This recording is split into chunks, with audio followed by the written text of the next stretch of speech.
That's the best show ever. Jonathan Frakes and Brent Spiner love one particular Star Trek show for breaking the franchise's rules. For more than half a century, Star Trek has thrived on a delicate balance of tradition and innovation. Every new series is both a continuation of what came before and an experiment in pushing boundaries. Yet, there's one series in particular that Jonathan Frakes, Commander William Riker, and Brent Spiner data, and a dozen Zoom family members point to as their favorite, a Star Trek show that dared to break nearly every rule the franchise had built up to that point. For them, that boldness didn't weaken Star Trek, it revitalized it. The show they're talking about? Star Trek Deep Space Nine. While it's no secret that the Next Generation was their home base and that Picard gave them a late career encore, when Frakes and Spiner are asked what Star Trek series they personally admire most, they regularly circle back to DS9. Why? Because it refused to play by the franchise's self-imposed rules, and in doing so, proved that Star Trek could be so much more than a hopeful exploration of space. The comfort zone of classic Star Trek. When Gene Roddenberry launched Star Trek, the original series in 1966, he imagined it as a wagon train to the stars, optimistic explorers, traveling from planet to planet, solving problems in a single episode. The Next Generation inherited that formula in 1987, delivering hour-long morality plays aboard a sleek ship of the future. Each adventure stood largely on its own, making it easy for audiences to jump in anywhere. That formula worked. TNG became a cultural juggernaut, transforming Star Trek from a cult classic into mainstream entertainment. And yet, for Jonathan Frakes and Brent Spiner, who lived inside that formula for 7 years, they knew it also had limitations. There were rules, unspoken but ironclad. One episodes must reset at the end. No matter what trauma occurred, by next week the crew was smiling on the bridge again. 2. The Federation must always be noble. Conflict within Starfleet was discouraged, as Roddenberry famously hated the idea of officers bickering. 3. Exploration over serialization. Stories needed to move the ship forward, not mire it in one planet's long-term troubles. These rules made TNG work. But as Spiner once remarked, they also meant you couldn't push too far into the darker corners of human behavior. For 2 actors drawn to complexity, it was inevitable that the next series would fascinate them. DS9, the anti-Star Trek. When Deep Space Nine premiered in 1993, it immediately broke the mold. Instead of boldly going anywhere, it was set on a stationary space station. Instead of episodic resets, it leaned into serialized war arcs, politics, and religion. Instead of a perfect federation, it revealed cracks in its idealism, showing admirals who compromised morals, and a Starfleet more ruthless than it liked to admit. Jonathan Frakes has called DS9 the show that took the biggest swings, and Brent Spiner once quipped that it was the one Star Trek that wasn't afraid to get its hands dirty. By refusing to play safe, DS9 gave Star Trek an edge it had never embraced before. Its characters weren't paragons of virtue, they were layered, conflicted, and sometimes compromised. Captain Sisko poisoned a planet. Garak tortured people with a smile. Even Starfleet itself was guilty of surveillance, espionage, and warmongering. For Frakes and Spiner, this willingness to question Star Trek's foundational optimism wasn't blasphemy, it was brilliance. Why Frakes and Spiner admire DS9 so much? 1. It broke episodic storytelling. Frakes has often said that one of DS9's greatest legacies is how it pioneered serialized storytelling on television long before prestige dramas like The Sopranos or Breaking Bad became the norm.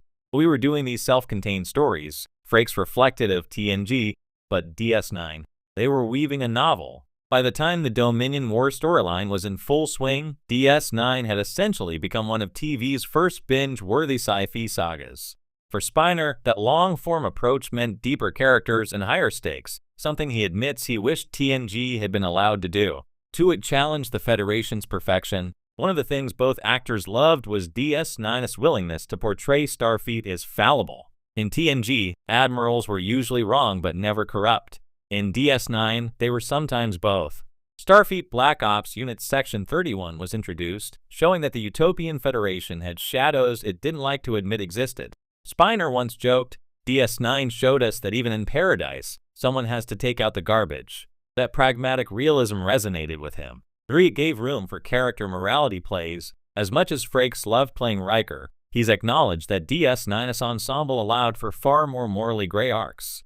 Kira wrestled with being a freedom fighter or a terrorist, Odo balanced law with identity, and Sisko became both savior and manipulator. Compared to TNG's tidy endings, DS9 felt messy and therefore real. Frakes has praised Avery Brooks's portrayal of Sisko as operatic, Shakespearean, and dangerous in a way Picard never was allowed to be. Breaking the rules made Star Trek stronger. For both actors, the takeaway wasn't that DS9 betrayed Star Trek's ideals, but that it tested them. If the Federation was truly utopian, then it should withstand scrutiny.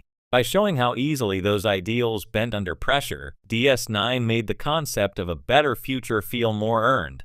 This, Frakes and Spiner argue, is why DS9 is the best show ever. It didn't dismantle the dream, it made it human. How DS9 changed their own work.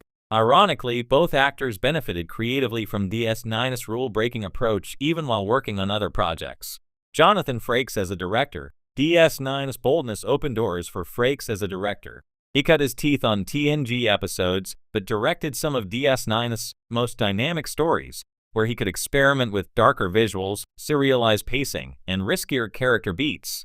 That training ground led him to helm First Contact and later episodes of Discovery and Picard. Brent Spiner's many faces. DS9's willingness to play loose with rules paved the way for Spiner to lean harder into his chameleon-like performances in Enterprise and Picard. He said he admired how DS9 trusted its actors to explore flawed, contradictory roles, something he relished later in his many Soong incarnations.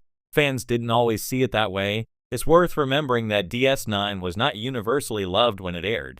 Many fans criticized it for being too dark, too static, or too un-Star Trek. Ratings were modest compared to TNG, but over the decades, its reputation has soared. Frakes and Spiner represent a broader shift within Trek's own alumni, a recognition that DS9 was ahead of its time. What once seemed like breaking the rules now feels visionary, echoes of DS9 in modern Trek. If DS9 hadn't existed, would shows like Discovery or Picard even be possible?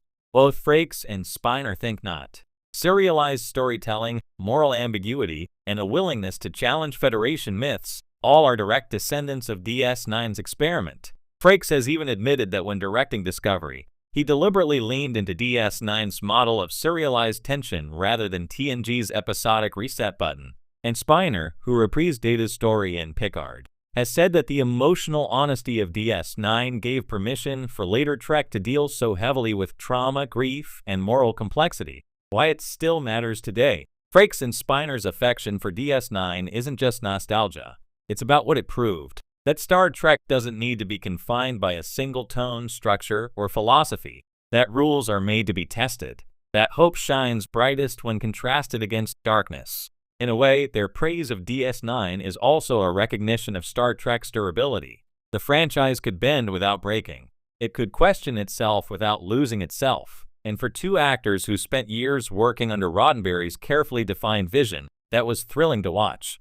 Conclusion: the best show ever. When Jonathan Frakes and Brent Spiner called Deep Space Nine the best show ever, they're not dismissing the next generation or their own contributions. Rather, they're acknowledging the courage it took for DS9 to say, what if the future isn't perfect? What if paradise has shadows? What if utopia must be fought for again and again? For them, DS9 is a reminder that the strongest stories are often born from breaking the rules. And in breaking those, would you like me to also include some direct quotes from Frakes and Spiner?